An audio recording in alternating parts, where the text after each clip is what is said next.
I've just started teaching a publishing class online. We're in our second week. And one of the first exercises that we set our students was to define success for your book. What does that look like for you? You know, it's really easy to look at traditional measures of success, such as a New York Times bestseller, or sales, or an award. But you know, sometimes that's not the kind of book that you're writing. Sometimes the kind of book you're writing is one that touches readers and reaches just the right people.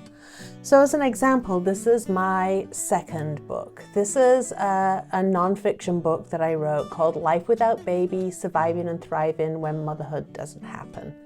And I wrote this book for a very niche market. It was written for women who are childless not by choice. I knew it wasn't going to be a New York Times bestseller. I knew it wasn't going to be the kind of book that everybody wanted to read, because that wasn't who it was written for. So yes, this book has done well in terms of sales, and it's done well in terms of reaching my intended audience.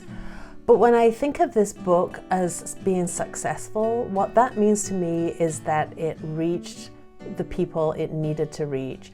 And I can measure that in the emails sent to me that said, this book made a difference.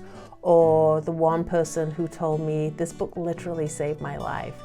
This book had the impact that I intended it. And I feel really proud of that. So if you're writing a book that might not have bestseller possibilities, maybe it's a quiet book or a memoir that you hope will help people, or a non-fiction that you hope to reach a certain group of people, think about measuring your success in terms of impact. It's not as financially rewarding, but it certainly is spiritually rewarding.